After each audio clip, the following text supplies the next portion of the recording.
Hi everybody, a very warm welcome to Thorough Newspaper Analysis for the 8th of April 2024. Now let's quickly proceed and have a look at the pointers of discussion for today. So first of all, we have an Indian Express article with the title, How Anti-Money Laundering Law, It Came to Have a Very Vast Scope, Granting Police Powers to Enforcement Directorate. In this article, we'll understand how this particular law, which is the anti-money laundering law, the Act of 2002 PMLA, it has become a point of discussion for election manifestos of some political parties. We'll have a look at the background of this law, what are the prominent amendments in this particular law, and what are the stringent bail conditions herein. Secondly, we talk about the news updates in both the national and international segment. So let's quickly start with the article discussion. First of all, we'll have a look at the context, what has transpired in the recent past, and then we talk about how the provisions of the law, which is the Prevention of Money Laundering Act of 2002, these were upheld by the Supreme Court.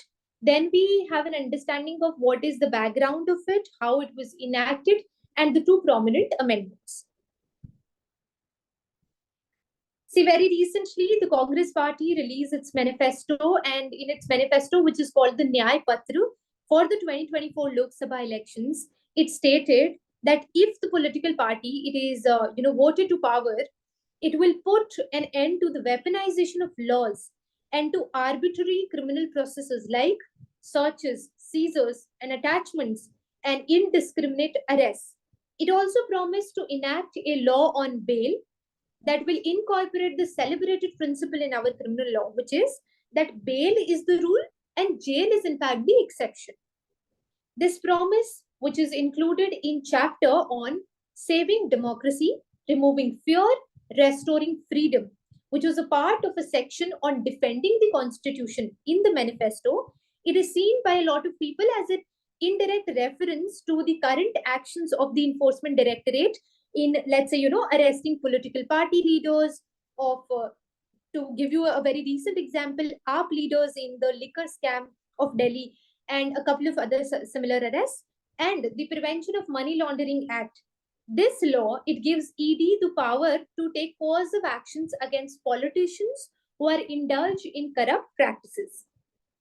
The CPIM, which is Congress's alliance, it also Congress's ally for the alliance that the prominent opposition parties formed very recently, it has said in its manifesto, which was released on Thursday, that it stood for the scrapping of all draconian laws like the Unlawful Activities Prevention Act, also called the UAPA, and the PMLA of 2002. So, but however, we need to understand one thing here, that sure, these these practices and these draconian laws, so to say, they've made a part of the manifestos of the political parties, but we need to understand for factual information as well that some of the most stringent provisions of the PMLA, which now have angered the opposition, they were brought about during the tenure of regime of the Congress-led UPA government. Since 2014, also, this is something that we need to consider, that following the coming into power of the BJP government, a lot of other couple of amendments were made or changes were made in the PMLA also. The law, including on bail, the retrospective application of the law, the wide police powers it grants to the ED, and the way its powers and provisions, they are invoked, they were absolutely upheld by the Supreme Court in the year 2021. So let's see what was the matter before the Supreme Court and what has the Supreme Court said, backed by the Supreme Court. So in July of 2022, a three-judge bench of the Apex Court, which was headed by then Justice A.M. Khanvilkar, now retired, it upheld the constitutional validity of the law, which is the PMLA. This law was under challenge in a batch of more than 200 individual petitions. The first challenge, it was against the alternate criminal law system that PMLA it creates. See, here we need to understand if there is any violation of a substantive criminal law, let's say like an IPC, then what is the criminal procedure? CRPC gives the criminal procedure, correct? So in CRPC, if you have a look at section 4, it categorically states that, any offense under the IPC, it shall be, let's say, investigated, inquired into, or otherwise dealt with under the provisions of the CRPC. The very same section further adds that similarly, any other offense under any other law, that is to say, if there is any special law, let's say a POCSO Act or any other local law, if there is any such sort of a law which creates any offense, then the process for that offense is also provided in the CRPC. But there is a rider. Provided there is not a specific enactment governing the time and manner, the place of such, investigation and all of these. So to put it very simply to you, if an IPC offense is committed, the procedure is given in the CRPC. If any special law or any local law offense is committed, then the process of CRPC is going to be followed, provided there is no specific procedure given in that law. So if let's say that law also has a specific procedure given for that offense, which it creates, then CRPC is not going to come into picture. And we also know that CRPC, here the investigating agency is the police, right? And police's power of investigation and of all of these processes, let's say, search, of seizure, of attachment, of arrest, it is governed and provided for in the CRPC itself, correct? But we need to understand that when it comes to PMLA, the concerned agency is the Enforcement Directorate. And Enforcement Directorate, it is kept out of the purview of the CRPC. So the ED, it is not considered as police. Hence, it does not follow the provisions of the CRPC for searches, for seizures, for arrests, and for attachment of properties. So this is made by, so it does not follow, all of these provisions. So this is significant since the ED is not a police agency. Now we need to understand one more thing. See, let's say if an accused person gives any sort of a statement to a police officer or in the police custody, then there are certain provisions of the Indian Evidence Act also coupled with CRPC, which curtail the evidentiary value of those statements. And I would want all of you to maybe, answer and put it in the comment section as to what are those provisions. So those provisions, they curtail the evidentiary value of such statement. But when it comes to a statement which is given to, let's say, an ED officer, then CRPC is not kicked in. So that is what this paragraph is saying, that this is significant since the ED is not a police agency. So the statements made by an accused to the ED, they're admissible in court. The judgment in the case of Vijay, Madanlal Chaudhary and others versus Union of India upheld these sweeping powers of the Enforcement Directorate. The PMLA, like the UAPA, it lays down a very stringent standard for granting bail also. So this is also a very contentious matter, that the bail granting procedure is very stringent. For that, we have a reference to section 45 of this particular act. So it is a negative provision. What does this section essentially say? It bars courts from granting bail unless the accused can prove dual conditions. What are these? That there is no prima facie case against him. And secondly, that the accused will not commit any offense in the future. Now, here we also need to understand that in November of 2017, in the case of Nikesh Tarachand Shah versus Union of India, the Supreme Court struck down these provisions as unconstitutional. However, the Parliament put them back in by an amendment by amending the PMLA through the Finance Act of 2018. So this was upheld by the 2021 ruling. So the stringent bail conditions, they've now made their place back again. So while some parts of the 2021 ruling, for example, that ED is not obligated to disclose ECIR, which is similar to an FIR, to the accused. So this provision of the PMLA, it is under review. But the ruling, it is now law of the land. Why? Because there is no stay operating on the judgment itself. So now let's see, now that we've seen the current situation and how the Supreme Court has responded to the challenge against this law, let's see how this law came about in the first place. So for the background, we go back to 1990s, where across the world, there was a tension around terror funding and financing across the border. So therefore, the world realized that it is a very legit problem and we need to have some legal system in place to address the same. So with the advent of global terrorism in 1990s, there was a focus internationally across the globe to chalk terror financing and the movement of illicit money across the borders. So to address this problem, there was a Financial Action Task Force which was created in 1989. What was the purpose of this task force? It was to coordinate anti-money laundering efforts across the world. Now see, India is a member of this task force. So India was also, expected to its own bit for tackling this problem. Another international effort came about is when there was a special session of the United Nations General Assembly, which was held in June of 1998, when the UNGA called upon all its member states to put in place a national anti-money laundering legislation. Now again, India was required to bring a national law on this particular topic. So this happened in 1998. The very same year, the Prevention of Money Laundering Bill of 1998, it was introduced in the Lok Sabha in August by the Atal Bihari Vajpayee government. The proposed law, it was focused on a couple of aspects like preventing money laundering and connected activities, confiscation of proceeds of crime, then setting up of agencies and mechanisms to coordinate measures to combat money laundering and all of those. As Finance Minister Yashwant Sinha introduced the bill, parties across the political spectrum, they opposed this particular bill by saying that it is a draconian sort of a provision. Mulayam Singh Yadav in particular, he warned the governments that, there was a possibility of misuse of this particular law. The Congress backed the demand of the opposition to refer the bill to a select committee of the parliament. The bill eventually was referred, but to the department-related Standing Committee on Finance, which presented its 12th report in March of 1999 to Lok Sabha. In October of the same year, the government introduced the Prevention of Money Laundering Bill of 1999 in Lok Sabha. The bill was passed by Lok Sabha on February 12th the same year, and by Rajya Sabha in on 25th of July 2002.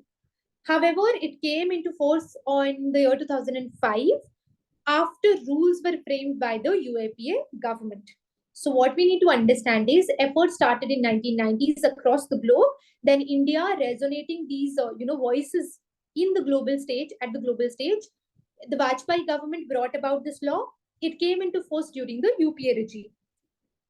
Let's talk about the key amendments. See, over these years, a couple of amendments have been made into this law, which have changed its shape and scope. But the true prominent amendments that we need to understand are 2009 and 2012. So let's see. In 2009, criminal conspiracy under Section 120B of the IPC, it was added to the PMLA schedule among various other offences. So there is a schedule which is attached to this law. In that schedule, a couple of offences are mentioned. So for those offences, PMLA is attracted. Now, in the list of those offences, in 2009, criminal conspiracy was also added. So what is the practical application of this? See, this over the years allowed the ED to enter any case where there is a conspiracy which is alleged, even if the principal offence for the commission of which the conspiracy was entered in the first place, that is not a part of the schedule. So suppose there is an X offence, it is not a part of the schedule. There are three persons, they hedged a conspiracy for commission of that offence. Now the offence is not a part of the schedule, but because criminal conspiracy is a part of the schedule, ED can come into picture. So for example, the ED was able to take some FIRs related to alleged land grabbing in Jharkhand because Section 120B IPC, it had been involved. So as a result of this, it helped ED to build its land grabbing case against former Jharkhand Chief Minister Hemant Soren, and he is currently in jail in Ranchi. If we go to 2012 amendment, one of the prominent change was that in the schedule, there are a couple of parts. Let's say part A, part B. So earlier, the Prevention of Corruption Act of 1988, it was a part of part B. But now, in 2012, it was shifted from part B to part A. So what is the practical utility of the shift? Part A offences, for them, the bail conditions are stringent. So let's see.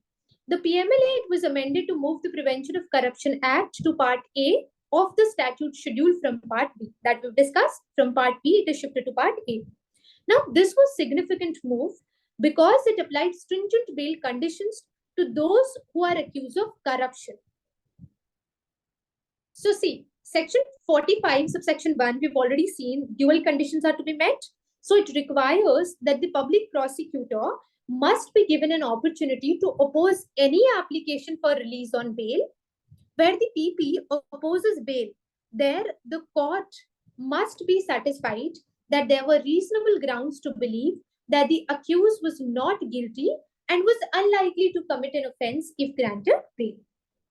This section, however, is applicable only to Part A of the schedule. When Parliament passed this law, Part A only had covered offenses such as, the severe ones, let's say waging war against the nation and trafficking of drugs. But by the time of 2012 amendment, it expanded the scope of this part to such an extent that it now has offenses under, let's say, the PC Act, the Wildlife Protection Act, the Immoral Traffic Prevention Act, the Antiquities and Arts Treasures Act, the Transplantation of Human Organs Act, the Passport Act, the Information Technology Act, the IT Act, and other laws. So it is because of this amendment that NCP leader Chhagan Bhujbal, he was arrested by the ED in 2016 and he could not get bail for more than 2 years. Also, Satyendra Jain of AAP has been in jail for almost 2 years. Similarly, the Deputy Chief Minister of Delhi has completed a year in jail in February. So what essentially this is doing? See, please understand, the offenses under the Act, they are punishable, let's say up to, 3 to 7 years in prison term, correct? If a person who has not yet been convicted is already serving terms as large as, let's say, 2 years without bail. So this is akin to serving a sentence before conviction. And that is the point of criticism itself. Given that these offenses attract this sort of imprisonment, such long incarcerations before trial, they're seen by critics as akin to serving a sentence even before the trial has started, let alone before, convicting that person. So the amendments also enlarge the definition of the offense of money laundering to include activities such as concealment, acquisition, possession, and use of proceeds of the crime as criminal activities, and provided that unless there is a proof to the contrary, there is a presumption. What is that presumption? That any proceeds of crime which is detected, it is involved in money laundering. Now, what is its implication? Let's see. Suppose there is a relative of mine and he used tainted money, which was, a proceed of any criminal act, any corrupt process or activity. And then this money is deposited into, let's say, my account, or any property is taken in my name. Now, I would be culpable even without being aware of the fact that this money or this fund is tainted because of this presumption. So I hope this article is helpful. And now we proceed to the next segment of national news. Now let's start with the national news category. And this is the first update here. Rakesh Mohan, he has been appointed to the World Bank Economic Advisory Panel. The World Bank Group, it has appointed former Reserve Bank of India Deputy Governor Rakesh Mohan as a member of its Economic Advisory Panel. This panel will be chaired by Lord Nicholas Stern. He's the IG Patel Professor of Economics and Government at the London School of Economics. As far as the co-chair of the panel is concerned, it is World Bank Group Chief Economist Indermit Gill. Next up is an update in science and tech arena. Meta expands fact-checking program with PTI in India. Meta, which is the parent body for the major social media giants, be it Facebook, WhatsApp, and Instagram, it has extended its third-party fact-checking initiative in India by partnering with the Press Trust of India, which is the PTI. This collaboration, it essentially establishes PTI as a dedicated fact-checking unit within its editorial department, thereby enabling PTI to identify, to review, and to rate misinformation across Meta platforms. Now, if you've followed our TNA last year, this news would be very clear because we discuss its length. What is a fact-checking unit? What are the debates and criticism of this particular mechanism? And what is the data privacy law around this entire matter? Now we have an update in the sports category for today. Bindyarani Devi, she wins a bronze medal for India.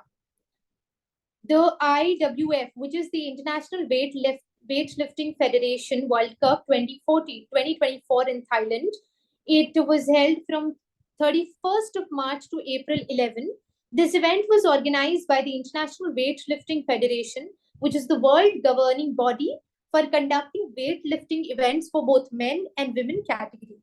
So for India, 25-year-old Indian weightlifter Bindyarani Devi, she competed in the women's 55 kg category and she brought home a bronze medal. Next up is an update in the science and tech category. DRDO initiates project for test center in West Bengal. The Defense Research and Development Organization, also called the DRDO, it has commenced a project in Junput village in West Bengal to establish a test center for the country's weapon systems. This initiative, it aims to address the saturation of testing activities at Odisha's Chandipur Integrated Test Range by providing an additional operation area. It facilitates timely trials of weapon systems, considering the significance of such evaluation in defense and security domains. Now we come to the international segment for today. UAE's Masdar to host World Future Energy Summit. Masdar, UAE's prominent clean energy company, it is set to host the World Future Energy Summit from 16th of April to 18th of April at the Abu Dhabi National Exhibition Center. This summit, it serves as a pivotal global event focusing on future energy, clean technology, and sustainability, featuring various discussions, forums, and various activations. NATO celebrates 75 years of collective defense. The North Atlantic Treaty Organization, also called the NATO, it is marking its 75th anniversary this year. The alliance, founded in 1949, will hold a special event in Brussels, in Belgium, to commemorate its milestone, not this particular milestone. Let's talk about NATO.